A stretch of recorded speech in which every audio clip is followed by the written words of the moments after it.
Hi everyone. Today I'm going to tell you a scary story called Bedtime, which has gained huge popularity among fans of scary stories. Don't forget to subscribe to my channel, so you don't miss my new videos. Good night and enjoy listening. Bedtime is supposed to be a happy event for a tired child. For me it was terrifying. While some children might complain about being put to bed before they have finished watching a film or playing their favorite video game, when I was a child, nighttime was something to truly fear. Somewhere in the back of my mind it still is. As someone who is trained in the sciences, I cannot prove that what happened to me was objectively real, but I can swear that what I experienced was genuine horror. A fear which in my life, I'm glad to say, has never been equaled. I will relate it to you all now as best I can, make of it what you will, but I'll be glad to just get it off of my chest.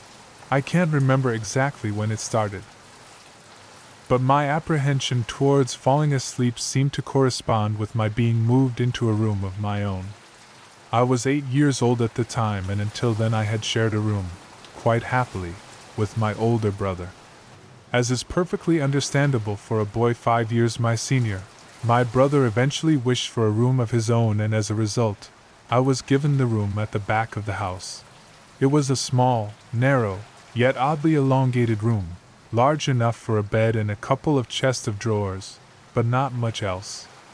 I couldn't really complain because, even at that age, I understood that we did not have a large house, and I had no real cause to be disappointed, as my family was both loving and caring. It was a happy childhood. During the day, a solitary window looked out onto our back garden, nothing out of the ordinary, but even during the day the light which crept into that room seemed almost hesitant. As my brother was given a new bed, I was given the bunk beds which we used to share. While I was upset about sleeping on my own, I was excited at the thought of being able to sleep in the top bunk, which seemed far more adventurous to me. From the very first night I remember a strange feeling of unease creeping slowly from the back of my mind. I lay on the top bunk, staring down at my action figures and cars strewn across the green-blue carpet, as imaginary battles and adventures took place between the toys on the floor. I couldn't help but feel that my eyes were being slowly drawn towards the bottom bunk, as if something was moving in the corner of my eye. Something which did not wish to be seen. The bunk was empty, impeccably made with a dark blue blanket tucked in neatly, partially covering two rather bland white pillows. I didn't think anything of it at the time. I was a child, and the noise slipping under my door from my parents' television bathed me in a warm sense of safety and well-being. I fell asleep. When you awaken from a deep sleep to something moving or stirring, it can take a few moments for you to truly understand what is happening. The fog of sleep hangs over your eyes and ears even when lucid. Something was moving, there was no doubt about that. At first I wasn't sure what it was. Everything was dark, almost pitch black, but there was enough light creeping in from outside to outline that narrowly suffocating room. Two thoughts appeared in my mind almost simultaneously. The first was that my parents were in bed because the rest of the house lay both in darkness and silence. The second thought turned to the noise. A noise which had obviously woken me. As the last cobwebs of sleep withered from my mind, the noise took on a more familiar form. Sometimes the simplest of sounds can be the most unnerving: a cold wind whistling through a tree outside, a neighbor's footsteps uncomfortably close. Or, in this case, the simple sound of bed sheets rustling in the dark. That was it. Bed sheets rustling in the dark, as if some disturbed sleeper was attempting to get all too comfortable in the bottom bunk. I lay there in disbelief, thinking that the noise was either my imagination, or perhaps just my pet cat finding somewhere comfortable to spend the night. It was then that I noticed my door, shut as it had been as I'd fallen asleep. Perhaps my mum had checked in on me and the cat had sneaked into my room then. Yes, that must have been it. I turned to face the wall, closing my eyes in the vain hope that I could fall back to sleep. As I moved, the rustling noise from underneath me ceased. I thought that I must have disturbed my cat, But quickly I realized that the visitor in the bottom bunk was much less mundane than my pet trying to sleep, and much more sinister.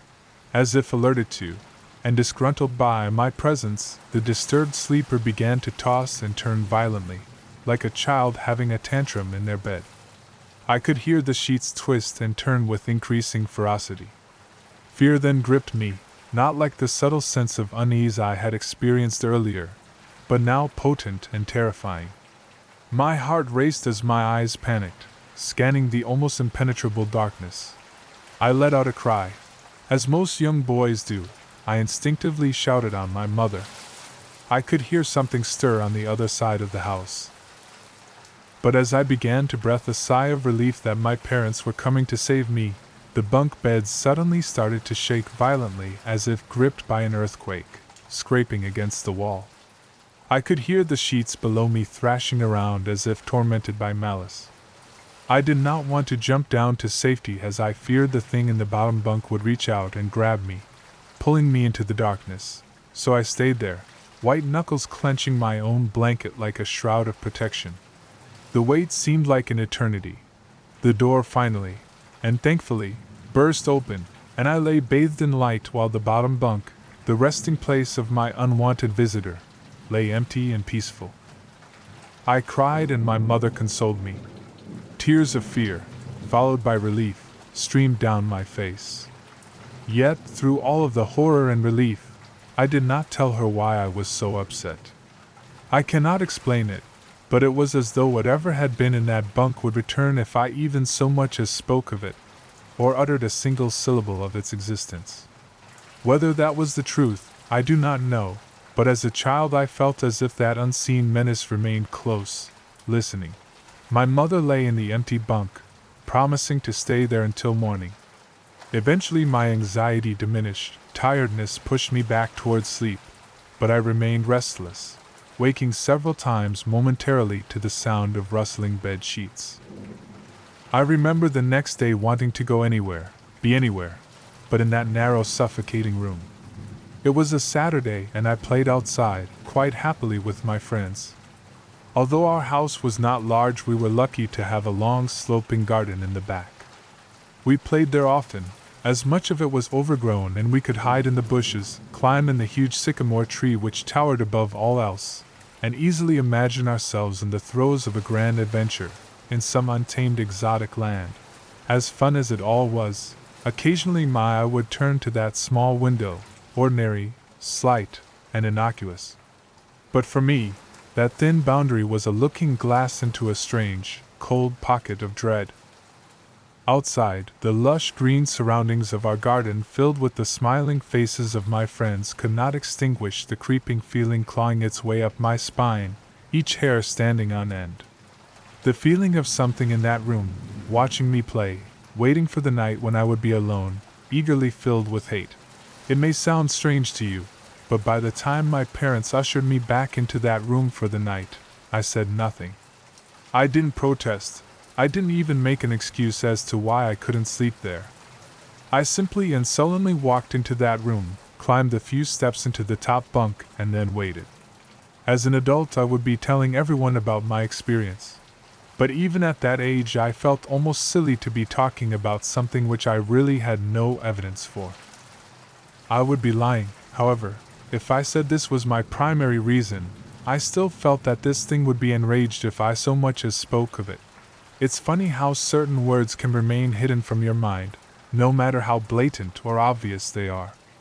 One word came to me that second night, lying there in the darkness alone, frightened, aware of a rotten change in the atmosphere, a thickening of the air, as if something had displaced it. As I heard the first casual twists of the bed sheets below, the first anxious increase of my heartbeat at the realization that something was once again in the bottom bunk, that word, a word which had been sent into exile, filtered up through my consciousness. Breaking free of all repression, gasping for air, screaming, etching, and carving itself into my mind, ghost. As this thought came to me, I noticed that my unwelcome visitor had ceased moving. The bed sheets lay calm and dormant, but they had been replaced by something far more hideous. A slow, rhythmic, rasping breath heaved and escaped from the thing below. I could imagine its chest rising and falling with each sordid, wheezing, and garbled breath. I shuddered, and hoped beyond all hope that it would leave without occurrence. The house lay, as it had the previous night, in a thick blanket of darkness. Silence prevailed, all but for the perverted breath of my, as yet, unseen bunkmate. I lay there terrified. I just wanted this thing to go, to leave me alone. What did it want? Then something unmistakably chilling transpired and moved. It moved in a way different from before. When it threw itself around in the bottom bunk, it seemed, unrestrained, without purpose, almost animalistic. This movement, however, was driven by awareness, with purpose, with a goal in mind. For that thing lying there in the darkness, that thing which seemed intent on terrorizing a young boy, calmly and nonchalantly sat up. Its labored breathing had become louder as now only a mattress and a few flimsy wooden slats separated my body from the unearthly breath below. I lay there, my eyes filled with tears. A fear which mere words cannot relate to you or anyone else coursed through my veins. I would not have believed that this fear could have been heightened, but I was so wrong. I imagined what this thing would look like, sitting there listening from below my mattress, hoping to catch the slightest hint that I was awake. Imagination then turned to an unnerving reality. It began to touch the wooden slats which my mattress sat on. It seemed to caress them carefully, running what I imagined to be fingers and hands across the surface of the wood. Then, with great force, it prodded angrily between two slats, into the mattress, even through the padding. It felt as though someone had viciously stuck their fingers into my side. I let out an almighty cry, and the wheezing, shaking, and moving thing in the bunk below replied in kind by violently vibrating the bunk as it had done the night before. Small flakes of paint powdered onto my blanket from the wall as the frame of the bed scraped along it, backwards and forwards. Once again I was bathed in light, and there stood my mother, loving, caring as she always was, with a comforting hug and calming words which eventually subdued my hysteria. Of course she asked what was wrong, but I could not say, I dared not say. I simply said one word over and over and over again: nightmare. This pattern of events continued for weeks, if not months. Night after night I would awaken to the sound of rustling sheets. Each time I would scream so as to not provide this abomination with time to prod and feel for me. With each cry the bed would shake violently, stopping with the arrival of my mother, who would spend the rest of the night in the bottom bunk, seemingly unaware of the sinister force torturing her son nightly. Along the way I managed to feign illness a few times and come up with other less than truthful reasons for sleeping in my parents' bed, but more often than not I would be alone for the first few hours of each night in that place. The room where the light from outside did not sit right. Alone with that thing. With time you can become desensitized to almost anything, no matter how horrific. I had come to realize that, for whatever reason, this thing could not harm me when my mother was present. I am sure the same would have been said for my father, but as loving as he was, waking him from sleep was almost impossible. After a few months I had grown accustomed to my nightly visitor. Do not mistake this for some unearthly friendship. I detested the thing. I still feared it greatly, as I could almost sense its desires and its personality, if you could call it that, one filled with a perverted and twisted hatred yet longing for me, of perhaps all things. My greatest fears were realized in the winter. The days grew short, and the longer nights merely provided this wretch with more opportunities. It was a difficult time for my family. My grandmother, a wonderfully kind and gentle woman, had deteriorated greatly since the death of my grandfather. My mother was trying her best to keep her in the community as long as possible. However, dementia is a cruel and degenerative illness, robbing a person of their memories one day at a time. Soon she recognized none of us, and it became clear that she would need to be moved from her house to a nursing home. Before she could be moved, my grandmother had a particularly difficult few nights, and my mother decided that she would stay with her. As much as I loved my grandmother and felt nothing but anguish at her illness, to this day I feel guilty that my first thoughts were not of her, but of what my nightly visitor may do should it become aware of my mother's absence, her presence being the one thing which I was sure was protecting me from the full horror of this thing's reach. I rushed home from school that day and immediately wrenched the bed sheets and mattress from the lower bunk, removing all of the slats and placing an old desk, a chest of drawers, and some chairs which we kept in a cupboard where the bottom bunk used to be. I told my father I was making an office which he found adorable, but I would be damned if I'd give that thing a place to sleep for one more night. As darkness approached, I lay there knowing my mother was not in the house.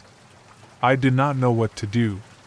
My only impulse was to sneak into her jewelry box and take a small family crucifix which I had seen there before. While my family were not very religious, at that age I still believed in God and hoped that somehow this would protect me. Although fearful and anxious, while gripping the crucifix under my pillow tightly in one hand, sleep eventually came, and as I drifted off to dream, I hoped that I would awaken in the morning without incidents. Unfortunately, that night was the most terrifying of all. I woke gradually. The room was once again dark. As my eyes adjusted, I could gradually make out the window and the door, and the walls, some toys on a shelf, and, even to this day I shudder to think of it, for there was no noise, no rustling of sheets, no movement at all. The room felt lifeless. Lifeless, yet not empty. The nightly visitor, that unwelcome, wheezing, hate-filled thing which had terrorized me night after night, was not in the bottom bunk. It was in my bed. I opened my mouth to scream, but nothing came out. Utter terror had shaken the very sound from my voice. I lay motionless. If I could not scream, I did not want to let it know I was awake. I had not yet seen it, I could only feel it. It was obscured under my blanket. I could see its outline, and I could feel its presence, but I dared not look. The weight of it pressed down on top of me, a sensation I will never forget. When I say that hours passed, I do not exaggerate. Laying there motionless, in the darkness, I was every bit a scared and frightened young boy. If it had been during the summer months it would have been light by then, but the grasp of winter is long and unrelenting, and I knew it would be hours before sunrise, a sunrise which I yearned for. I was a timid child by nature, but I reached a breaking point, a moment where I could wait no more, where I could survive under this intimately deviant abomination no longer. Fear can sometimes wear you out, make you threadbare, a shell of nerves leaving only the slightest trace of you behind. I had to get out of that bed. Then I remembered the crucifix. My hand still lay underneath the pillow, but it was empty. I slowly moved my wrist around to find it, minimizing as best I could the sound and vibrations caused, but it could not be found. I had either knocked it off of the top bunk, or it had, I could not even bear to think of it, been taken from my hand. Without the crucifix I lost any sense of hope. Even at such a young age, you can be acutely aware of what death is, and intensely frightened of it. I knew I was going to die in that bed if I lay there, dormant, passive, doing nothing. I had to leave that room behind, but how? Should I leap from the bed and hope that I make it to the door? What if it is faster than me? Or should I slowly slip out of that top bunk? Hoping to not disturb my uncanny bedfellow, realizing that it had not stirred when I moved, trying to find the crucifix, I began to have the strangest of thoughts. What if it was asleep? It hadn't so much as breathed since I had woken up. Perhaps it was resting, believing that it had finally got me, that I was finally in its grasp. Or perhaps it was toying with me. After all, it had been doing just that for countless nights, and now with me under it, pinned against my mattress with no mother to protect me, maybe it was holding off, savoring its victory until the last possible moment. Like a wild animal savoring its prey, I tried to breathe as shallowly as possible, and mustering every ounce of courage I could, I reached over slowly with my right hand and began to peel the blanket off of me. What I found under those covers almost stopped my heart. I did not see it, but as my hand moved the blanket, it brushed against something. Something smooth and cold. Something which felt unmistakably like a gone hand. I held my breath in terror as I was sure it must now have known that I was awake. Nothing. It did not stir, it felt dead. After a few moments I placed my hand carefully further down the blanket and felt a thin, pearly formed forearm. My confidence, an almost twisted sense of curiosity grew as I moved down further to a disproportionately larger bicep muscle. The arm was outstretched lying across my chest, with the hand resting on my left shoulder, as if it had grabbed me in my sleep. I realized that I would have to move this cadaverous appendage if I even so much as hoped to escape its grasp. For some reason, the feeling of torn, ragged clothing on the shoulder of this nighttime invader stopped me in my tracks. Fear once again swelled in my stomach and in my chest as I recoiled my hand in disgust at the touch of straggled, oily hair. I could not bring myself to touch its face, although I wondered to this very day what it would have felt like. Dear God, it moved. It moved. It was subtle, but its grip on my shoulder and across my body strengthened. No tears came, but God, how I wanted to cry. As its hand and arm slowly coiled around me, my right leg brushed along the cool wall which the bed lay against. Of all that happened to me in that room, this was the strangest. I realized that this clutching, rancid thing which drew great delight from violating a young boy's bed was not entirely on top of me. It was sticking out from the wall, like a spider striking from its lair. Suddenly its grip moved from a slow tightening to a sudden squeeze. It pulled and clawed at my clothes as if frightened that the opportunity would soon pass. I fought against it, but its emaciated arm was too strong for me. Its head rose up writhing and contorting under the blanket. I now realized where it was taking me, into the wall. I fought for my dear life. I cried and suddenly my voice returned to me, yelling, screaming, but no one came. Then I realized why it was so eager to suddenly strike. Why this thing had to have me now. Through my window, that window which seemed to represent so much malice from outside, streaked hope, the first rays of sunshine. I struggled further, knowing that if I could just hold on, it would soon be gone. As I fought for my life, the unearthly parasite shifted, slowly pulling itself up my chest, its head now poking out from under the blanket, wheezing, coughing, rasping. I do not remember its features. I simply remember its breath against my face, foul and as cold as ice. As the sun broke over the horizon, that dark place, that suffocating room of contempt was washed, bathed in sunlight. I passed out as its scrawny fingers encircled my neck, squeezing the very life from me. I awoke to my father offering to make me some breakfast, a wonderful sight indeed. I had survived the most horrible experience of my life until then, and now.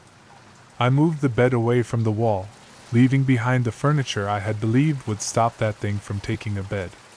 Little did I think that it would try to take mine, and me. Weeks passed without incidents, yet on one cold, frost-bitten night I awoke to the sound of the furniture where the bunk beds used to be, vibrating violently. In a moment it passed. I lay there sure I could hear a distant wheezing coming from deep within the wall, finally fading into the distance. I have never told anyone this story before. To this day I still break out in a cold sweat at the sound of bed sheets rustling in the night, or a wheeze brought on by a common cold, and I certainly never sleep with my bed against a wall. Call it superstition if you will, but as I said, I cannot discount conventional explanations such as sleep paralysis, hallucination, or that of an overactive imagination, but what I can say is this. The following year I was given a larger room on the other side of the house, and my parents took that strangely suffocating, elongated place as their bedroom. They said they didn't need a large room, just one big enough for a bed and a few things. They lasted 10 days. We moved on the 11th. After writing my account of an horrific experience I had as an 8-year-old child, many have encouraged me to speak about the aftermath. I've been hesitant to do so as I have felt unsettled since I broke my silence. Sleep has not come easy to me these last few nights. My skepticism, however, remains resilient, and as such I will tell of what I experienced in the other room. This won't be as long, as what occurred only took place over a few days, but that was more than enough for me. If you recall, after that unwelcome nightly visitor left me, I was moved into another bedroom a year later. This room was much larger than the previous one and had a warm and welcoming atmosphere to it. Some places feel bad. The room before felt foul, but this one did not. Thankfully, I was given a normal bed. The previous one was taken apart and thrown out, a welcome sight I might add. I loved my new room. I enjoyed the space for all of my toys. I was happy that the place was large enough to have my friends drop by. But most of all, I was relieved to just be out of that uneasy, foreboding part of the house. On the first night I slept more soundly than I had done for a long, long time. Of course, I still moved my bed several feet from the wall. I told my mother that I and my friends liked to use the gap between the bed and wall as a hiding place when we were playing. I awoke the next day feeling refreshed and relaxed. As I lay there watching some of my favorite cartoons on a small portable television, I noticed something odd. An old dark brown armchair, which had always been there, sat at the foot of my bed, large and looming.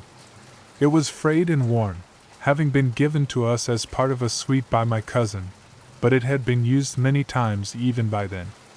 The chair itself was not unusual, but what unsettled me was that I could have sworn that before I had went to sleep, the chair had been facing away from the bed.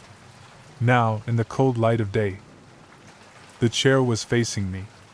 I assumed one of my parents had moved it while I slept, probably looking for something which had been left there before we switched rooms. The second night was not as restful. It was around 11 p.m., and I could hear my parents' television from the other side of the house. The room was largely in darkness, the only illumination an orange hue drifting through my window from the street lights outside. I lay there content, until I heard something quiet, yet unmistakable. At first I thought it was the sound of my own breath exhaling and inhaling as I rested, but when I stopped for a moment, the quiet, almost inaudible sound of someone else in the room breathing in and out did not cease. It continued, rhythmically and without pause.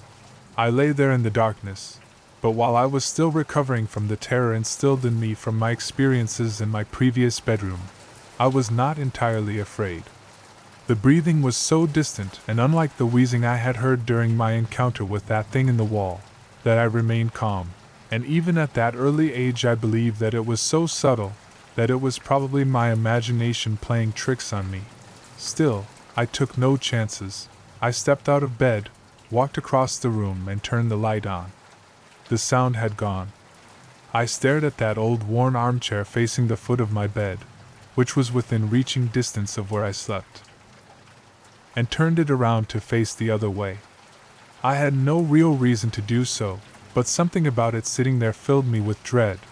The third night I was not so fearless. Again, I awoke in darkness. Lying on my back, I stared up at the ceiling, which seemed to happily absorb the dim, orange light from the street. The tree outside my window swayed in a calm breeze, casting a strange collection of improbable moving shadows across the room. I could hear nothing but the long and distant hum of the city's night traffic. Just as I began to drift back into sleep, I heard it, a creak from the bottom of my bed as if something had moved or shifted its weight on the floor. I raised my head, peering through the darkness, but saw nothing strange. Everything sat as it had done throughout the day, nothing was out of place. I cast my gaze across the room, some comics on the floor, a few boxes which had still to be unpacked, the armchair unmoved, still facing away from the bottom of my bed. There was nothing sinister here. I was now fully awake, glancing over at my television, considering whether or not to enjoy some late-night TV. I'd have to keep the volume low, of course, as my older brother would hear it in the next room and no doubt tell me to switch it off. Just as I sat up fully in bed, I heard it again. A low creak, accompanied by a sound. The sound of the slightest of movements. I looked again at the room. The dim, orange shadows cast by the leaves hanging by my window now took on a more menacing form. I still saw no reason to be afraid. I stared at the chair at the end of my bed and saw nothing unusual about it. It's quite common for the mind to take a moment to fully come to terms with what it is seeing. It takes time to put the full horror of what is in front of you together into a moment of cold, bitter realization. Yes, I was staring at that old worn armchair in the dark, but what I was also staring at was the person sitting in it. In the dim light I could only see the outline of the back of its head, the rest obscured by the spine of the chair. I sat motionless, staring, praying, hoping that my eyes were being misled by their surroundings. The slow creak of movement as it shifted in its battered throne chilled me to my very core. This was no mere trick of the dark. Then, it shifted onto its right side. I knew what it was doing. It was turning to look at me. It was difficult to make out, for even in that room it seemed darker than everything around it. I saw what looked like a collection of long fingers slip over the crest of the chair, and then another. The room was silent but for the sound of this thing shuffling in its seat, and the crash of my racing heart. At first I could only make out the outline of its forehead, but then it began to rise up, revealing 2 pinpoints of light in the dark recesses of its deeply set eye sockets. It was staring at me. I screamed, and within a moment my brother and mother came into the room, switching the light on, asking if I'd had another bad dream. I sat speechless, barely acknowledging them, staring intently at the now empty armchair. I was only in that room for another few days before we suddenly moved. I saw nothing for the remaining nights, except for my last sleep in that room where I awoke to the warm air of something breathing into my ear. I jumped out of bed, turning the light on. The slow, rhythmic breath of something unseen remained, louder than before. I spent the rest of that night on the couch in the living room. 2 years later I slept soundly in my bed. In our new house, there had been no other incidences, and I was sure I had left behind whatever strangeness had plagued me in that little average suburban home. I was, however, left one parting gift. My tormentors, and in my opinion the watcher in that armchair was a different entity to the thing in the elongated room, had one last surprise in store for me. Like an animal claiming its territory, I was not entirely out with their grasp. For one last, terrifying moment I felt the presence of those things. I lay there sound asleep, 2 years since those horrifying experiences. I was in the throes of a nightmare and suddenly, happily found myself awake, safe and sound in my bed. The room was darker than usual. I breathed a sigh of relief as one does when waking from a nightmare. But the room was so dark, I could see nothing at all, as if something had snuffed out the light. I chuckled to myself, realizing that I must have pulled my blanket up and over my face while sleeping. The cotton blanket felt cool against me, but the air was a little too warm, almost stifling. Just as I was about to remove the blanket for some air, I heard it. For the last time I heard it. The rhythmic breathing of the watcher at the end of my bed. Fear gripped me, followed by anger and despair. Why could I not be left alone? I then did something most peculiar. I decided to speak to it. Perhaps this thing did not mean to harm me. Perhaps it was unaware of the terror it had caused. Surely a young boy deserved some mercy. As the breathing grew louder and closer, I began to cry. I could feel its presence on the other side of the blanket, its breath hanging over me like a stagnant wind. Through the tears I uttered 2 words, words which surely would put an end to all of this. Please stop. The breathing began to change. It became more animated, quicker somehow. I could hear something shuffling next to me, standing close by. The breathing then moved, first back to the foot of my bed, and then slowly across the room, through the door, into the hallway, and then gone. Half crying, half elated, I lay in the still darkness, my face still covered by the blanket. You may consider this a victory of some sort, but I do not. If those things were real, I know now beyond a shadow of a doubt that their intentions were not misconstrued, they were twisted, filled with malice.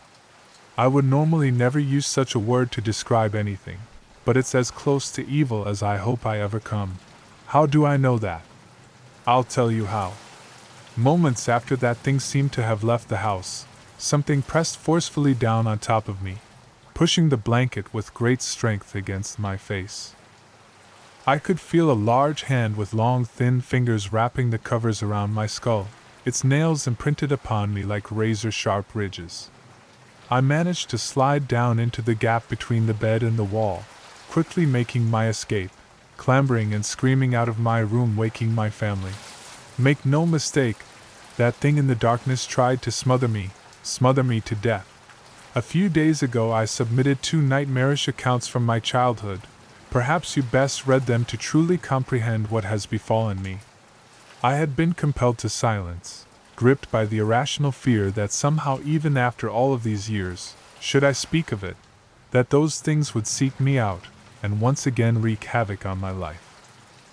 In the name of science and reason, I confronted those fears and set out to vanquish those tormented memories once and for all by sharing them with others, exposing them for what I believed they were, the delusions of a troubled child. I have held on to my skepticism and rationality for dear life. I have allowed them to define me, but this morning I was presented with verifiable, physical evidence. Evidence of what I do not know, but it cannot be ignored, and it seems strange to me that the last few days have been so tainted by apprehension and misfortune after finally breaking my silence, that I can no longer rely upon entirely conventional explanations. In the wake of sharing those traumatic experiences I had as a child, I have been plagued by an overwhelming sense of unease. Initially, I attributed this to the fear I had experienced in simply recounting and reliving those terrible events in my mind, but as the days passed it felt like so much more. A feeling of impending doom consumed my every thought, while sleep came to me, rest did not. Each morning I awoke, my nerves on edge, as if deprived of sleep for an age. Nothing overtly frightening happened during the first few nights, no visitation, no unwelcome bedfellows, no wheezing breaths reaching out from deep within my bedroom walls, but I had that distantly familiar feeling of not being alone. Do not misunderstand, I did not sense someone in the room with me.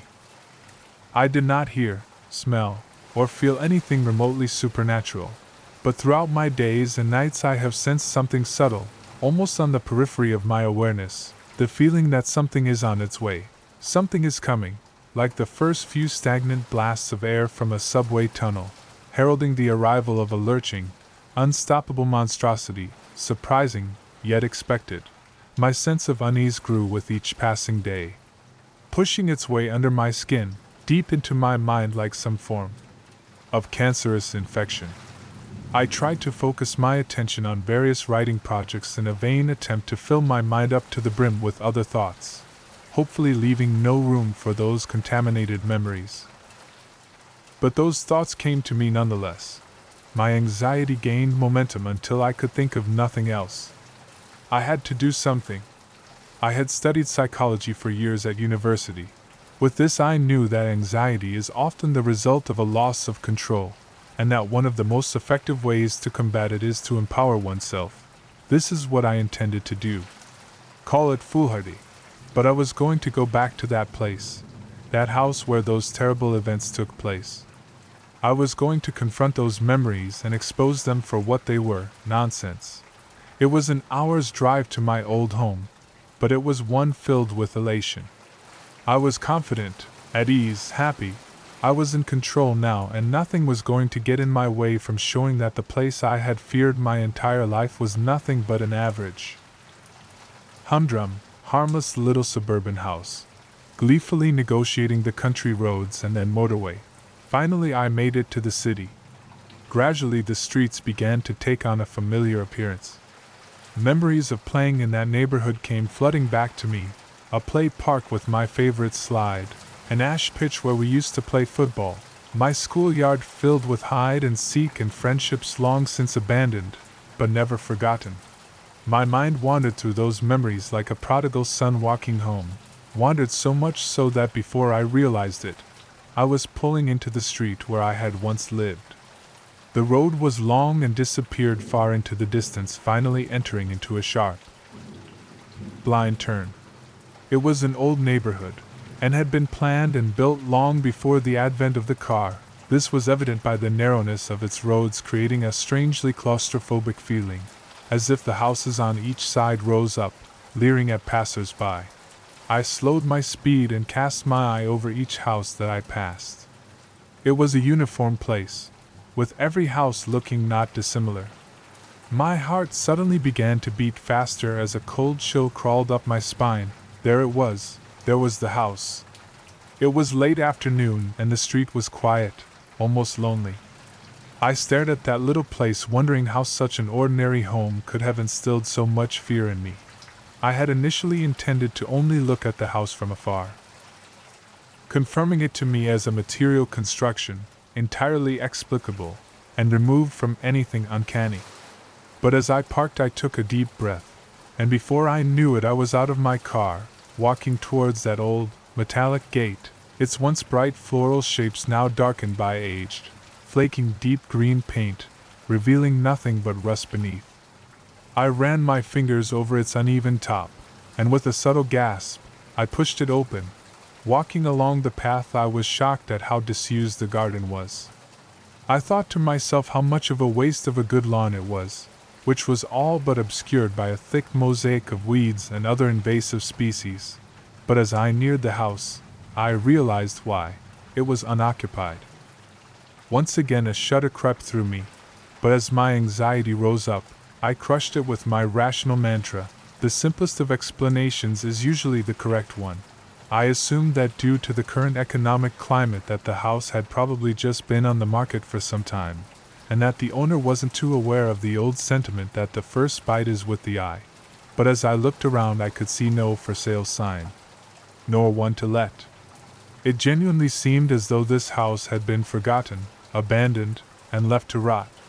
The windows at the front of the house were filthy and, as such, almost impossible to see through, but as I wandered around to the back of the building, I could see more clearly inside. I would have imagined that a house such as this one would be empty, but on the contrary, it was entirely occupied by the trappings of a modern life. I could see a television sitting in the living room corner, a coffee table with magazines strewn across it, various pieces of furniture sitting as if ready to be used, and a couple of coffee cups sitting on the windowsill still full, covered in mold. I would have thought the house was lived in if it was not for a thick layer of dust lying over everything, accompanied by the occasional spider's web. It seemed as though the most recent occupants had left in a hurry, and never returned, clambering through a sea of waist-high grass and bushes. I eventually arrived at that innocuous little window at the back of the house. The very sight of it frightened me, but this was mere memory and not the strange feeling of being watched from within as I had experienced as a child. Peering in, the room looked eerily familiar.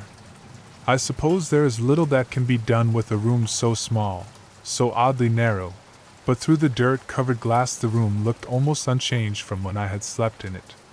A bed, a set of drawers, and what looked like an assortment of toys on the floor.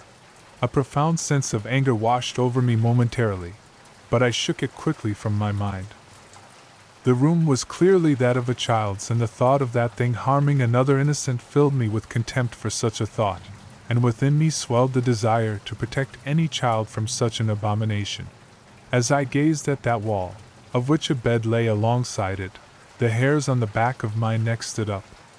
For a moment, and it was for only the slightest, I thought I saw the blanket on top of the bed move. More than that, through that window pane I could have sworn I heard a wheezing gasp. Closing my eyes tightly, I repeated another scientific mantra: science does not owe its debts to imagination.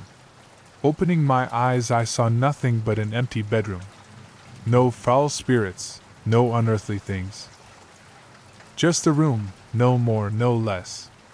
I breathed a sigh of relief as if that all was well with the world for the first time in many days. You may think that it was wishful thinking, but I genuinely felt that I had shown myself that there was nothing to be scared of, other than my overactive imagination. It was starting to get dark and I wanted to be home before the night. Filled with confidence now that my anxieties were behind me, there was one last thing I needed to do. When we had left that house, we did so in a hurry. As a child, it was disorientating, even frightening to leave everything I knew behind. But there was one thing left which I always wondered about. At the bottom of the garden stood a sycamore tree which looked to be even older than the house. I was amazed at how unchanged it was. I had grown up, gone on to pastures new, but the old sycamore still stood, wise, warm, almost friendly in its appearance. I think it's a rites of passage for any child to have a place to hide things. It's often their first experience with independence, something removed from any authority figure. For me, my stash was halfway up the old sycamore. I'm sure I must have looked like a fool, but I happily and gleefully climbed the tree with abandon. The configuration of the branches had changed in places, but overall the happy memories of playing amongst the limbs of the old sycamore, of having a little piece of the world to myself away from everyone else, seemed vivid, as it was remarkable how much remained unchanged. Halfway up I caught my breath and smiled to myself. In the central trunk of the tree lay a hollow. Whether it had been created by an animal, or perhaps the tug of a gale on a weakened branch long ago, I do not know, but it was where I kept things. If I found something which I was sure would be taken from me for being inappropriate, into the hollow it would go. The truth is, though, that the majority of the items inside were not very interesting, mostly just toys and rarely exotic pieces of contraband like a slingshot or some smoke bombs. I had no reason to hide the toys, but when I was young it felt adventurous to have a secret. The hollow was dark and filled halfway with rotting leaves, no doubt deposited there from countless autumns. Nevertheless, I reached deep inside to see what remained. I couldn't believe it. I had found a toy that I had hidden there before we moved, all those years ago. I could feel the plastic in my hand, its sharp edges unmistakable, but the leaves and darkness of the hollow obscured its view from me as I struggled to remove it from the thick, wet mixture of rotting leaves and rain water. It seemed to be caught amongst a collection of small twigs. The reason I was so excited was that I knew when we moved that I had left one of my favorite toys behind, a small plastic First World War British soldier. It may not sound like much, but I had grown up on my family's stories of my grandfather's adventures during both wars, and while he had passed away before I was born, I would often act out exaggerated versions of the stories with this small soldier in the role of the hero, my intrepid grandfather. At the time I thought a hollow the perfect hiding place for a soldier. My delight, however, quickly turned to horror. I felt sick to my stomach, for as I pulled the soldier out, I realized it was not my toy, but something else entirely. Stuffed into the back of the hollow amongst the sludge, and now in my hand, was the skeletal remains of a small animal. The bones crunched together in my grip as the few small flakes of hair and flesh left on it putrefied between my fingers. I almost lost my balance as the rotten and potent smell of death escaped through my moist grasp, invading my senses. I climbed back down carefully, dejected. There was nothing else in the hollow. My toy was gone, probably taken by another child during the subsequent years. What remained of the poor animal, I buried under some loose earth in the garden. I left that place immediately. Despite my unfortunate encounter in the hollow, I still felt empowered. That I had actually plucked up the courage to revisit that place, to see how ordinary it really was, made me feel in control once more of my faculties. I did not at that time require anything other than a conventional explanation. I said goodbye to the old neighborhood, to that bad memory once and for all, and began to make my way home. By the time I had driven onto the motorway, something had begun to filter through from the back of my subconscious. At first I disregarded it, dismissing it as my imagination, but as the sun shone its last and dipped below the horizon, I sensed the growing of a compulsion in me. An idea which seemed to have been born and nurtured for no good reason. No rationale, no sound causal footing, but one which had to be followed, at all cost.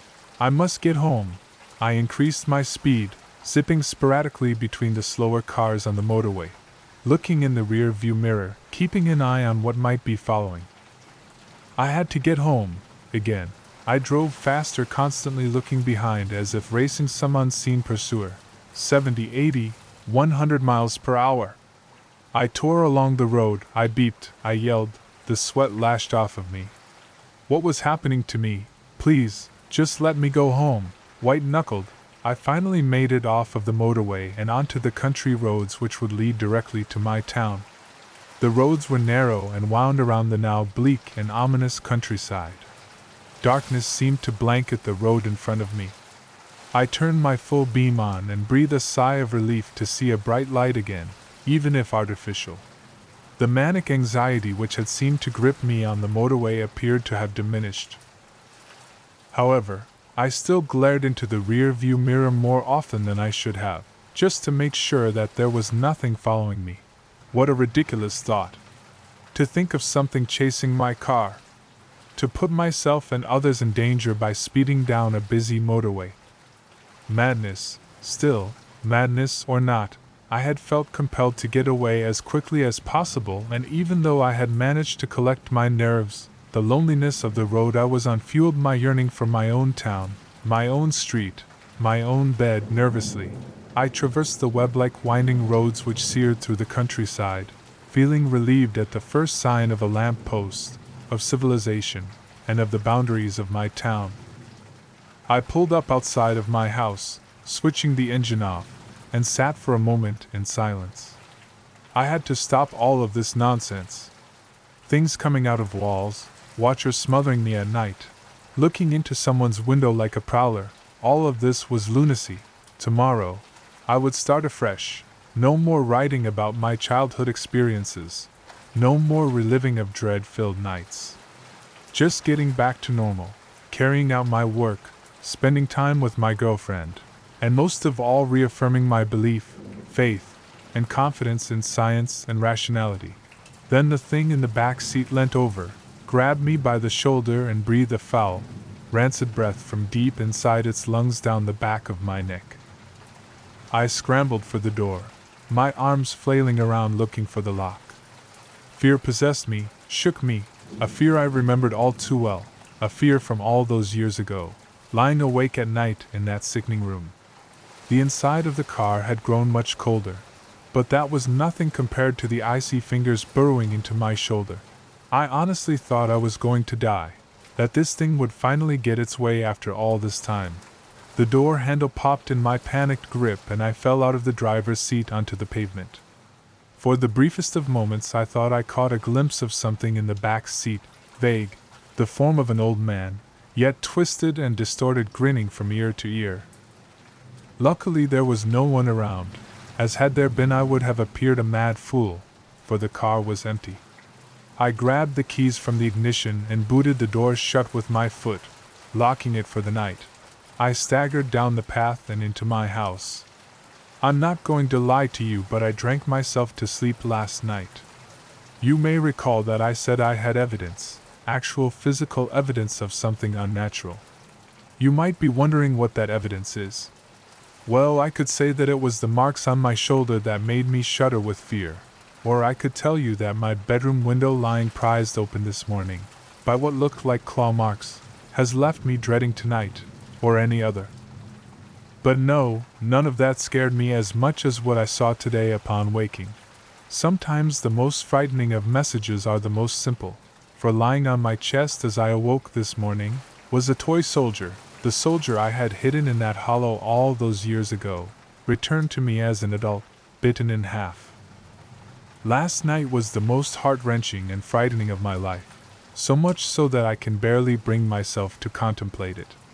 By now I will have submitted what occurred during my visit to that cursed place I once called home, a visit which heralded the return of my childhood fears. No matter what foul thing befell me then, nothing could have prepared me for last night. After waking up to the chilling sight of that toy soldier, bitten in half, I found that the window to my bedroom was slightly ajar. On closer inspection it looked entirely as if the window had been prized open from outside. The latches were bent back, out of position as if subjected to an unrestricted, unbound brute force. From the outside looking in, I could see 3 indentations where the unwelcome housebreaker had used some kind of tool to leverage the window unnaturally away from its latch. What was peculiar about those markings was that they seemed to cut across the outside of the window frame like an old uneven razor, unlike a crowbar or other implement which would have merely left a dent where it had been used as a wedge to force the window open. Nothing had been stolen, and I attempted to rationalize the markings on the window as human-made, and not claw-like as they appeared to be. The toy soldier returned to me so violently, I could not explain. My heart sank at the very thought of it. I knew it was a message, but it seemed to me to be more of a twisted joke, announcing the arrival of my childhood predator, rather than something to be puzzled over or interpreted. I spent the morning checking each room of my house and its contents. Nothing was missing. I could only hope that whatever that fiend had been in the back seat of my car the previous night, that it had only wished to frighten me one last time, and then be on its way. Perhaps its reach would be weakened so far from my childhood bedroom. It is all too easy for any sane person to persuade themselves that a traumatic event is something more benign. But in this instance I could not. That broken toy was not a mere joke, but a promise. A promise that it would return, for what I did not wish to know.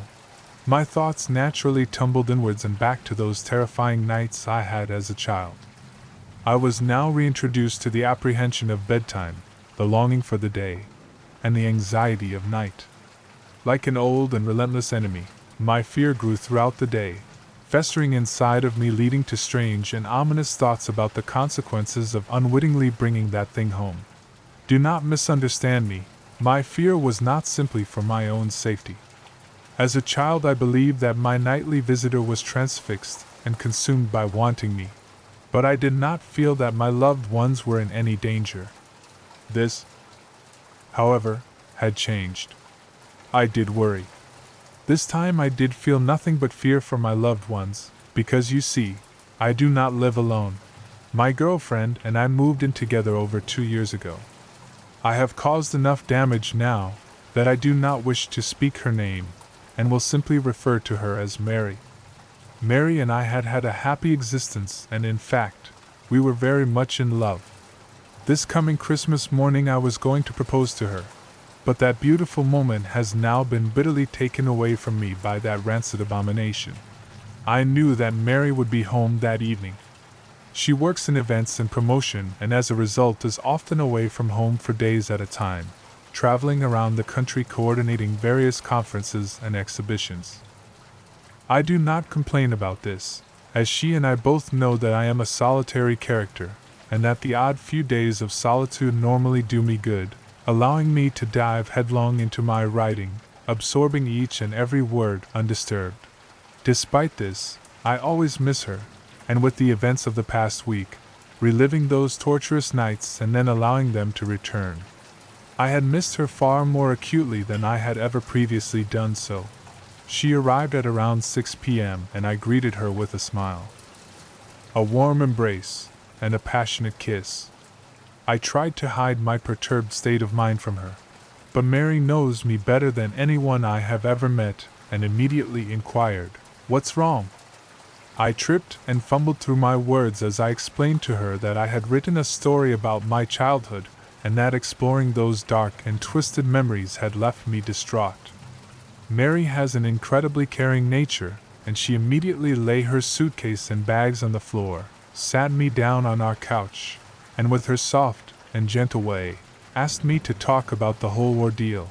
But I couldn't mention this wretch which had now found its way to our home, an invisible and twisted invader which had been led there by my idiotic curiosity. At the time I felt that she would think me mad, but now how I wish I had told her the truth.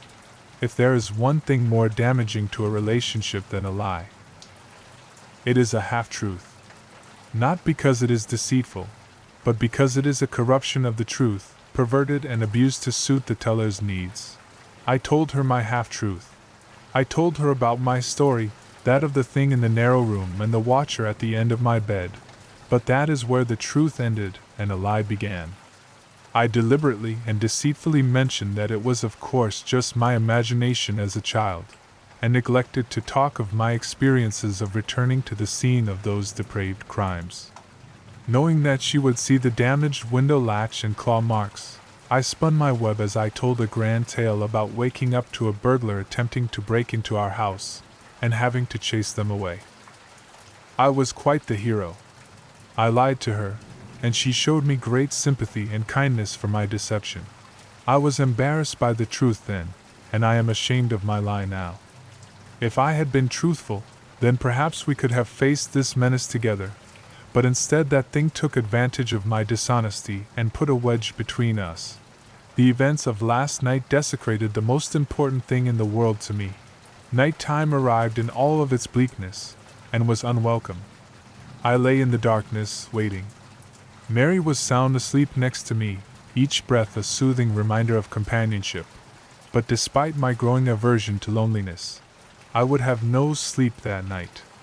I knew from experience that when my uninvited guest would show itself, it would do so with subtlety, increasing its grip on me with each visitation as if requiring time to build up its strength, a leech feeding on my fear for succor. My nerves kept me on edge, which fought back the oncoming onslaught of sleep admirably. In the end, though, biology won, and as my bedside clock lumbered towards 4 a.m., sleep took me, the relaxing blanket of nightly oblivion, anxiety washed away, my worries a distant memory, sinking deeper into the soft mattress below and finally into a long sought-for rest. Sleep, no matter how deep, is rarely all-encompassing. For as I hovered over the cusp of a dream, something began to bother me. Something invasive yet distant. I slowly opened my eyes and allowed them to adjust to the darkness. Mary lay soundly asleep, and I calmed myself by listening to her breathing in the night. Inhale was followed by exhale, again and again, rhythmically, hypnotically. I began to drift towards sleep once more. But no. There it was, something else, distinct yet undefinable. It was distant, out of the way, almost obscured or smothered as if coming from behind something. I strained my ears in an attempt to define it, but it was all too quiet. I remained in the bed for several more minutes, but with each passing second that almost inaudible sound grated on me, like broken glass on a raw nerve. Sleep was now abandoned, and with much frustration I decided to reluctantly investigate the source of the noise. I sat up in the bed and listened intently. It was unlike any other sound I had ever heard. Quiet, low, but as my mind adjusted to the noise I slowly began to piece its nature together. It was most certainly obscured by something, but the closest thing I could relate it to was a repetitive murmur. I heard something similar previously when I was a child visiting my grandmother in a nursing home. A place which had left an impression on me, seeing the wandering residents confused and of a fractured mind, meandering around the grounds like lost inmates murmuring repetitively to themselves of days gone past, repeating nonsensical phrases and words. This is what it reminded me of, a continuous stream of indecipherable words, uttered by someone in the throes of confusion. I turned to check on Mary, watching her chest rise and fall with each breath. Assured that she was undisturbed, I left the bed. As I stood up, I recognized immediately that the murmuring was louder. While dark, I had left a light on in the hall as I always do, which crept under the door and allowed me to view the room in a dim, but visible way. I looked around to see if anything was out of place, but the room appeared as expected. My mind ambled back to that night as a child in the second room, when noises could be heard from some unseen, yet ever-present menace. I took a step forward, and as I did so the noise once again grew in volume. While I was still at a loss in deciphering the words, I could now hear the character of the voice. It was old, scratched by age, with a harsh, guttural undertone to it. The words were being repeated at a frantic pace and seemed anxious, yet muffled by some unknown barrier. I was frightened, but I drew strength from Mary being in the room, and with a deep breath filled with trepidation, I took another slow and silent step forward, my bare feet cushioned by the cold floor below. Again, the voice became louder. I wasn't sure if I was imagining it, but I could have sworn that it had become more agitated as I drew closer. The next step I took shook me to my very core, for as that murmuring, garbled voice grew louder still, amongst the rambling, gravelled sound of it, I heard a word. A word which shot an icy shudder through my bones. A word to be feared. It spoke my name. Dear God, it knew my name! To me it was as if knowing who I was somehow endowed that thing with an unlimited reach. That I may never be rid of it. That it could kill me at any moment. Something suddenly caught my eye, a movement accompanied by a ruffle of cloth. I knew now where that rhythmic, agitated voice originated. I knew now why it was muffled and difficult to decipher. I could now see it, only a few feet in front of me, standing behind the closed curtains. The moon was in its ascendancy outside, and while its glimmer could not entirely penetrate the thick cloth, it could barely, and faintly, outline the thing watching between my window and the curtains. I cannot now convey the strangeness which then overcame me. My anxiety and terror had heightened, but an unusual compulsion, an untimely sense of purpose took me over. I had to see what it was. I took another tentative step towards the curtains. They swayed slightly as if caught by a breeze, but I could not tell whether the movement had been caused by myself, or the hand of that thing hiding behind a shroud of cloth. I was now close enough to hear its labored breathing. The displacement of fluid at the back of its throat palpable with each inhalation. This was it. I was going to confront this monstrosity from my past, this tormentor of children, this coward. Raising my right hand slowly, I accidentally touched the fabric of the curtain, causing a subtle ripple which parted them momentarily. I gasped, for through that temporary slit, only for a moment I saw it. My God, how can I describe what was standing there? Even now, I closed my eyes and wished that I could erase it from my memory. It shivered and shook as it continued to murmur, repeating some indecipherable phrase, sounding like a bizarre mixture of numerous languages. Its emaciated skin stretched over an unnatural frame of brittle and prominent bones. Vertebrae, ribs, and other inner workings almost protruding through its paper-thin, pale, languidly pink, and almost bruised-looking husk. As malnourished as it appeared, the stomach was distended in places, and its bony appearance did nothing to diminish the feeling that it was capable of exerting itself with brute, perverted force on any of its victims. Sickness swelled in my stomach. A tainted, offensive smell filled the air, and as it murmured and whispered in the darkness through what sounded like broken, fractured teeth, I could not help but feel pity for this wretch, quivering in the night as if victim of a long starvation. I quickly came to my senses and realized that this thing was not to be pitied, but feared. Not to be understood, but exposed. It was not shivering because it was cold, it was shaking with excitement, like a drug addict anticipating their next dose. Standing there contemplating what I had just seen between the curtains, I once again prepared myself to remove its shrouded, clothed protection and to reveal it for what it was, a cold-hearted vandal, a prowler of the worst kind, a deviant festering in its own delectation. As I once again raised my hand to draw the curtain, something caught my attention. Its incessantly confused, gravelly, and inarticulate whispers squeezed through that broken mouth and uttered the three most terrifying words I have ever heard. Look behind you.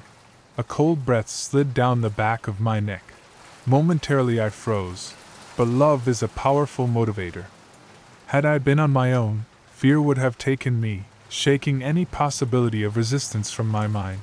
But with Mary sleeping soundly in the same room as that thing, shielding someone I loved from that wretch was my only thought. I turned around slowly, and as I did so, I could hear it wheezing, gasping, groaning for air. At a quarter turn, I could smell its breath. The stench of death hung in the air, plague-like and foul. Then I heard another voice. It was not that horror in the darkness, but Mary. She let out a scream which startled and distressed me to my very core. A scream which will haunt me for the rest of my days. I turned quickly and laid eyes on it. But it wasn't behind me, it was on the bed. It writhed and rasped, wheezing in delight, its bony spine curved with the anguish of countless years protruding through a ragged, torn piece of cloth which hung loosely over its torso, in a vain attempt to appear almost human. But was it human? Had it once been human? Or was it something so vile, so despicable, so utterly and sorrowfully contemptible that no man or woman could ever attempt to quantify or understand it? I sprung forward towards it, grabbing, hitting, pulling at that thing with every ounce of my strength, its loose skin slipping through my hands. It squeezed and forced Mary's face into her pillow with glee, as its other limbs arched and contorted, tearing at her nightdress, running its long, starved fingers over her naked body with its sordid caress. Mary's screams were muffled by the pillow as I began to fear that she was being suffocated. I shouted, I yelled, I pleaded with that thing to leave her alone, to take me, to do anything it wanted. But that only served to animate the fiend to even greater depths of depravity. It was hurting her, cutting her, my beautiful Mary. Suddenly it stopped attacking her, but it still kept one of its brittle, gangly, and gaunt yet weighted hands on the back of Mary's head, pushing her face further into her pillow. I had my hands around its putrid neck, trying as best I could to strangle the beast, but my efforts were in vain. Its scrawny frame belied its overpowering strength. I watched in sickly disbelief as it began to run its cadaverous fingers through Mary's hair, slowly, and almost with affection.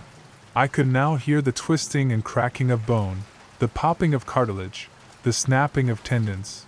Thank God it was not coming from Mary. I was now on its back with my arm wrapped around its throat, and my chin rubbing against the abrasive skin of its shoulder. As its spine dug sharply into my stomach, it twisted its head in an entirely inhuman way. Its neck clicked and groaned under the strain with every arthritic movement, as if hindered by 1,000 years of rigor mortis. It was now looking at me. I have heard it often said of some people that they cannot see the forest for the trees, but now I truly appreciate that sentiment, so close was I to its black, icy stare that I could not take in its surrounding features. I increased my grip, I swore, I screamed, I would have torn its throat out if I could have. But it was all in vain as it continued to run its scrawny fingers through Mary's hair nonchalantly while looking at me. I don't think I will ever truly recover from the sound which seeped out through what I assumed to be its approximation of a grin, a wheezing sigh, a grunt, something which sounded very close to a sinister, otherworldly laugh. As its face touched mine, its eyes stared deep into me. Not even my reflection was returned, two looking glasses into a sanctuary for the dark, devoid of light, happiness, and love.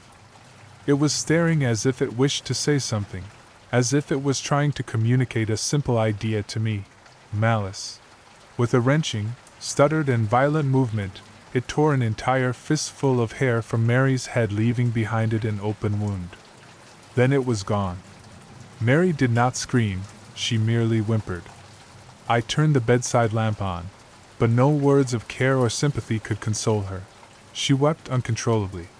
The bed was soaked in blood which had seeped out from the numerous scratches on her back and the large cut where an entire section of her hair had once been.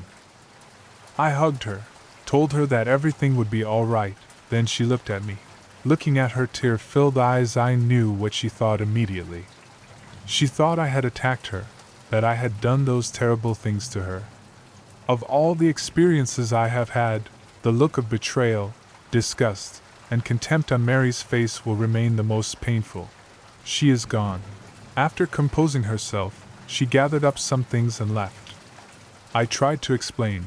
I tried to tell her everything that had been happening, but she would not listen. Who would believe such a preposterous story? She simply said that she would not call the police, but that if I ever attempted to contact her, she would do just that. To her, I was the aggressor, not that thing. As she left, she turned to look at me one last time and then burst into tears. I know now that I have lost her forever. The woman I love more than anything on this earth thinks I am a violently hideous human being. If only she could understand that whatever did this, that it was not human, and if it ever was, it had long since abandoned that nature. It was 5 a.m. when Mary left me. It's 9 a.m. now. I am sitting here in the cold light of day at my kitchen table, writing this so that there is some record of what has transpired, so that people know, so that Mary knows, that whatever happens, that whatever occurs from here on in, that it was that despicable creature from my childhood. From that cursed narrow room all those years ago which rained this misery down upon me, upon us. I must now dispense with the sentiment. I could easily sit here mourning the loss of my relationship with Mary, or I could allow myself to be overcome with fear, to do nothing. But that simply will not do. I can hear the laughter of my neighbor's children outside. At different stages in my life, I remember that same feeling of joy and happiness from something as simple as playing with friends, or climbing a tree, or kissing the woman you love, or even drifting off to sleep at bedtime to dream of what could be. In the safety of a happy family home. Memories, only memories. I fear I will never experience that happiness again. This thing has broken me. But I am resolute. Whatever that hideous wretch has in store, whatever it desires to do with me, I will not allow that thing to harm another person, or to invade another child's life as it did mine all those years ago. I must leave you all now as there is much to be done before it gets dark, before it returns. My plans are made and with any luck they will succeed. I wish I could say we will speak again, but I think that is unlikely. I hope you understand what must be done, because tonight I'm going to kill it. I am shaking as I write this. I was released by the police less than 2 hours ago, and I am compelled to record the events of the past day and night as quickly and as accurately as possible. In some ways I want to forget, but I know that I cannot, I know that I should not. For my own sanity I must divulge what has happened, it is far too important. Should I ever allow myself to be swayed by the mechanical, rational nature of the world once again, these words should serve to remind me that what is unseen is both mysterious and frightening. After Mary left, I knew that I had lost her forever, but rather than be consumed by depression and inaction, I was invigorated by one purpose, by one thought, by one idea that I knew I had to carry out. I had to destroy that thing, for I could not allow the chance that it may one day hurt my loved ones, or desecrate the innocence of another child. I also knew that I faced death, but feeling that I had already lost everything, that was a small price to pay. It is said that revenge is a dish best served cold, but having waited my entire adult life to be rid of this thing, its memory and the shadow that it had cast upon me, I met the proposition of killing this fiend, this corrupt and perverted force, with a smile on my face. That night it would be dead, even if I had to drag it to hell with me, busying myself for the next few hours. I packed a bag and wrote a letter to Mary and my family explaining what had happened and that they weren't to blame. I phoned my mother and father, then my brother, just to hear their voices one last time, but I did not let on that I thought I may never speak to them again. My mother's intuition led her to ask if everything was all right. I smiled and told her I loved her before reluctantly saying goodbye. At about 7 o'clock I made my way out to the car. The sun had already set, and the street seemed eerily quiet, as if the scene of an unattended funeral. I sat in the driver's seat, leaving the door on the other side open, awaiting my most unwelcome passenger. By 9 o'clock nothing out of the ordinary had occurred. The place remained deserted, and the cold night air flowing through the open door was beginning to bite. As I sat there, contemplation echoed through my mind. I ruminated on the nature of this cadaverous parasite. One question rose out of a sea of thoughts, towering above all else, unmoving, and continuous. Can you kill something which is already dead? I did not know if this was a thing of the grave, or some unworldly specter which could be considered alive in some way. But just as I was re-evaluating my plan, there it was. It was subtle at first, but there was a small, almost indistinguishable shift in the suspension of the car. Had it been any other circumstance, I would have put this down to a gust of wind pushing and pulling at the chassis. but I was all too familiar with that feeling from all those years ago. As the bunk bed would shift slightly with that thing climbing into the bottom bed, I knew its fall calling card. The air grew denser as if contaminated by some nearby corpse. It was in the car with me, unseen, yes, but there nonetheless. As I heard the slightest of whispered breaths from the back seat, I leant over and calmly closed the passenger door. I turned the key in the ignition, and as I pulled out of the street, I could have sworn I heard a quiet yet distinctly malicious snigger, as of something mocking me. Did it know what I had planned for it? Our destination was not far, but the roaming hills through which our taken country road penetrated rose up and diminished with regularity. A stark reminder of the ominous isolation of night. Occasionally on the way I could hear something from behind, but I refused to look for that thing in the dark. Patience, it would not be long before I would confront it. The irony hit me. I was worried about scaring off the same thing which had terrified and tortured me as a child. I had to be resilient, and so drove carefully and calmly through the countryside, swamped by darkness, hoping that my unearthly passenger would not suspect me. I arrived. The wheels of the car struggled and slid on the undergrowth as I headed off of the narrow country road. The landscape had opened up, and as I looked at the broken and rotting trees around me, I felt that it was fitting to come to this bleak place in the cold night, to destroy that bleakest of things. The land suddenly came to an abrupt end, a cliff etched out from an old quarry, looking deep into the black waters of the lake below. The cliff edge was relatively flat, and had in fact at one time housed the road which had subsided into the lake decades earlier. The local kids would tell stories about the vengeful ghosts of those killed during the subsidence, but they were just stories. Or perhaps they weren't. In the past I would have disregarded such tales, but who would believe mine if I told it to them now? I switched the engine off and parked several meters away from the cliff edge, switching off any lights and composing myself for what would come. I sat in that car for what seemed a lifetime, the only company given to me by the occasional splash of water against the cliff below. I waited. This thing was smart, of that there was no doubt. It had toyed with me, relishing the pain and torment it had caused as only something of a coldly frozen intellect could. For this reason I knew it would suspect me, and perhaps even flee if I brought the car too close to the cliff's edge. I had to wait for it to attack, let it feed, let it revel and gorge itself on me.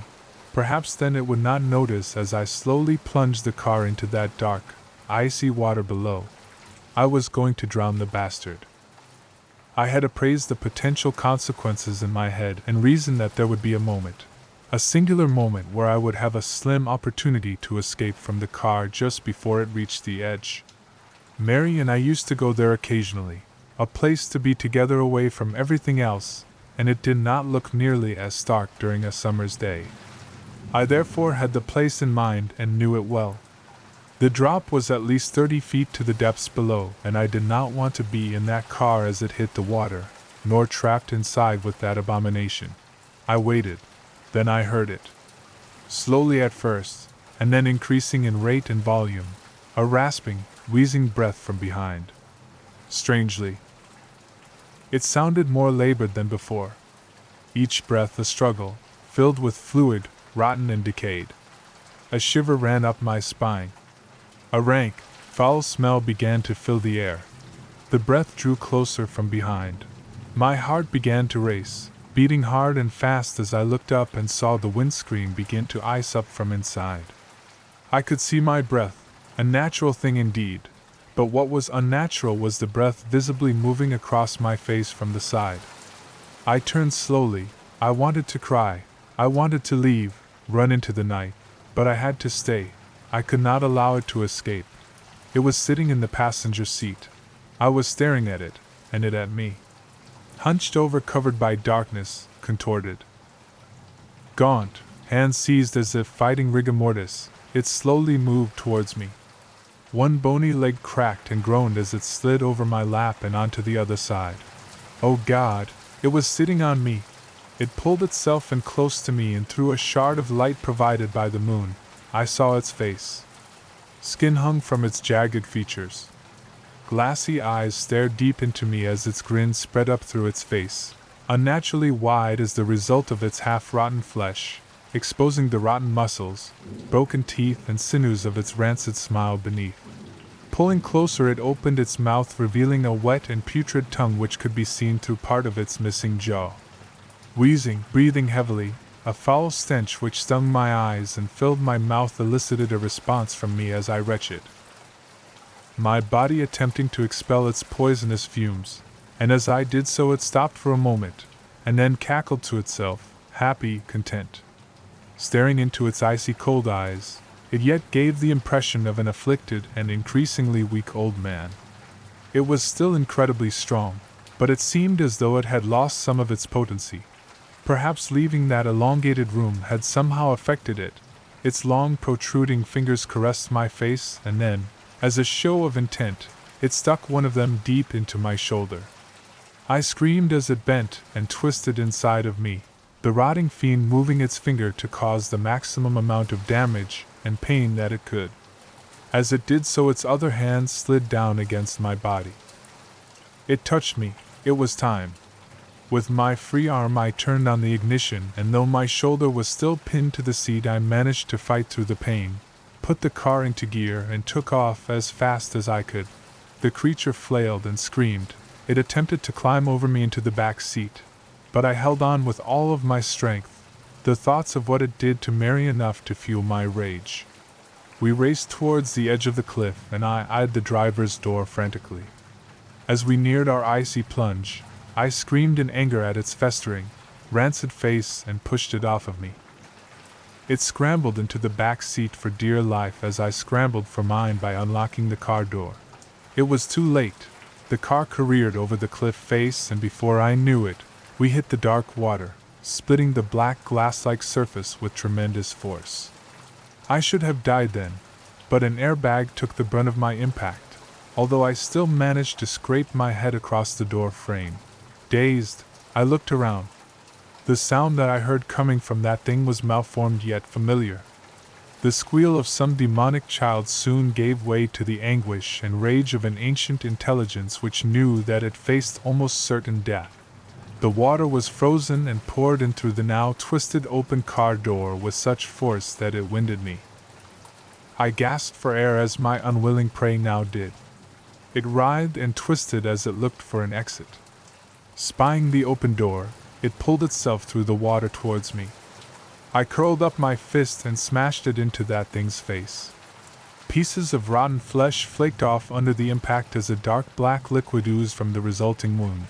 Again it attempted to get past me, and I knew that to keep it in that car long enough to drown, that I would have to die with it. I felt numb as the frozen water slipped over my chin.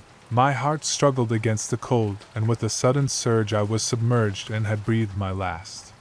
I held my breath, but only to compose and ready myself for an icy, suffocating death. I hoped that it would not be painful.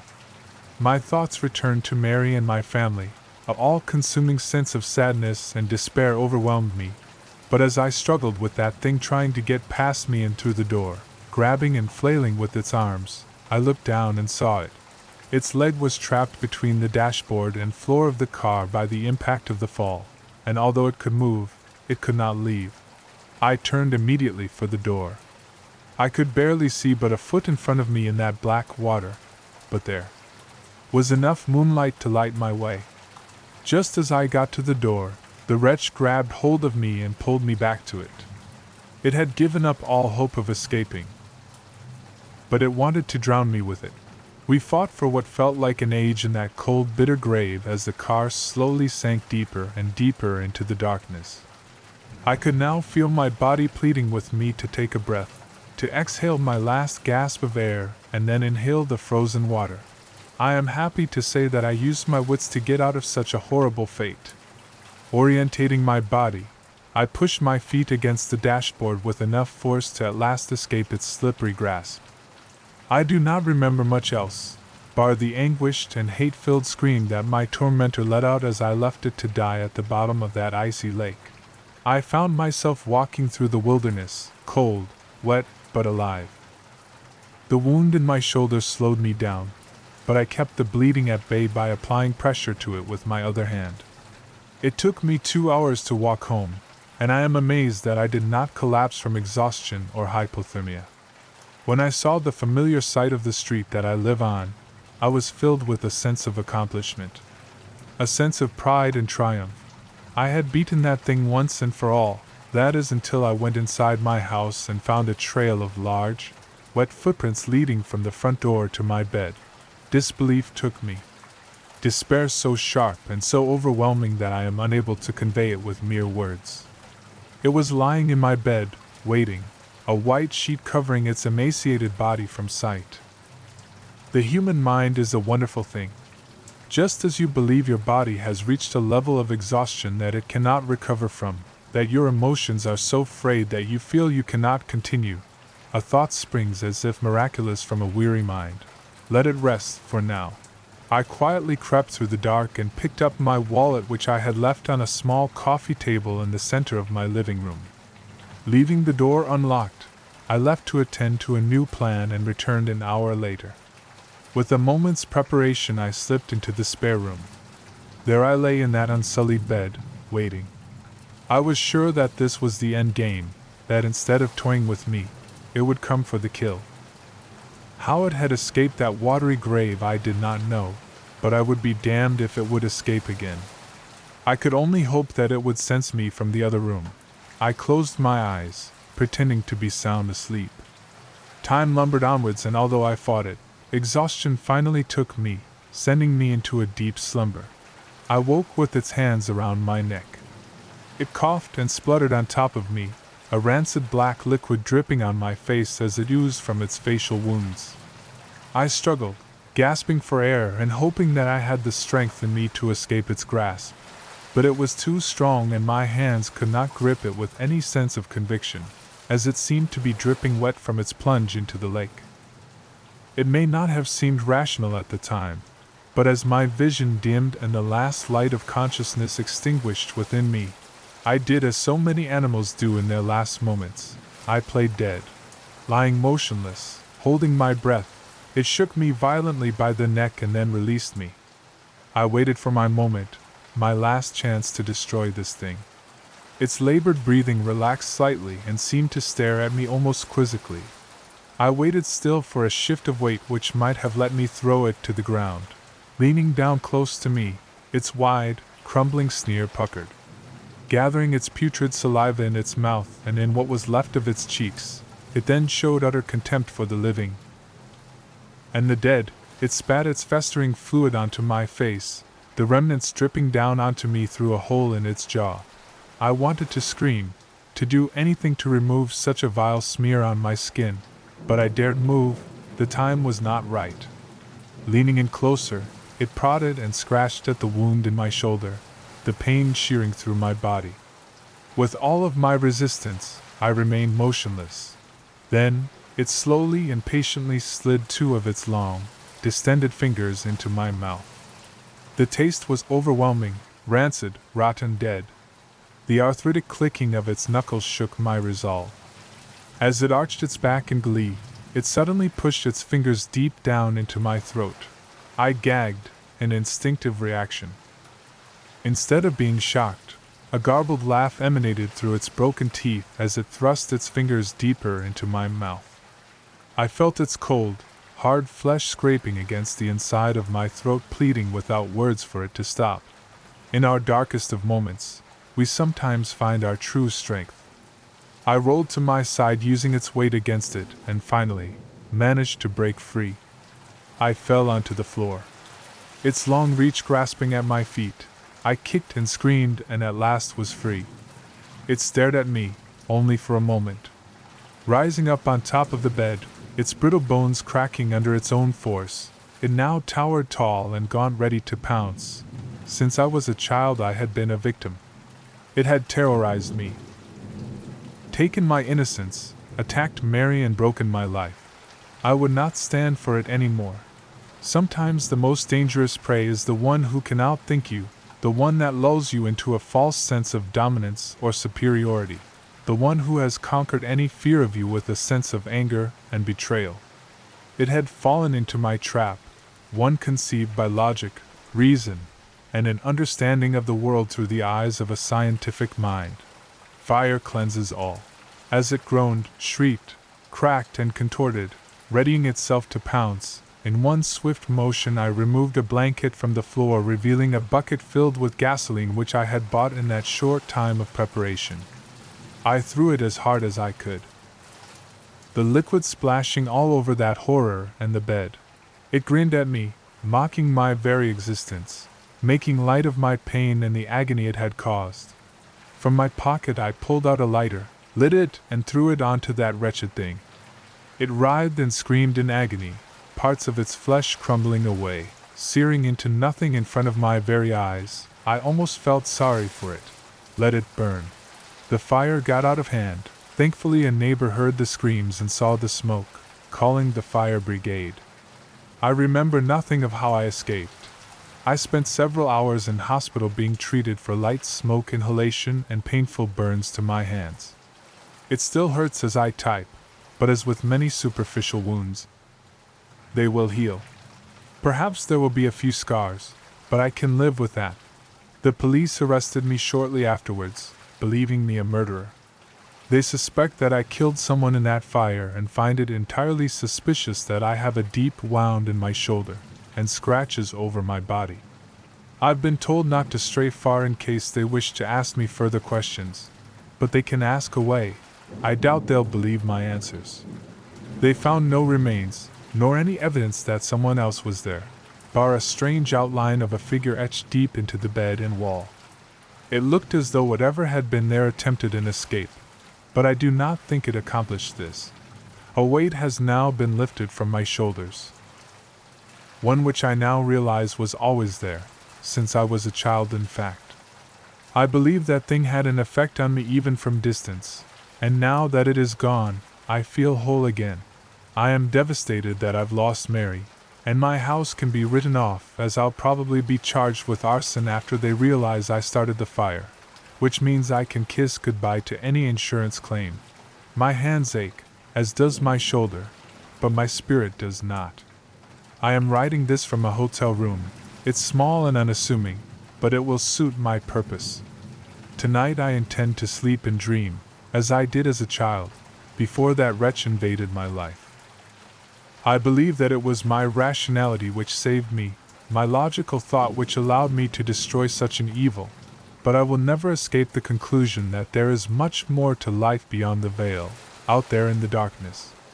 It is a world I have seen, and do not care to revisit, but tonight I will rest and tomorrow I will build my life again with the confidence that my unwelcome guest is gone forever. I can feel it, I know it. It will take time for me to adjust and perhaps my mind will play a trick or two along the way.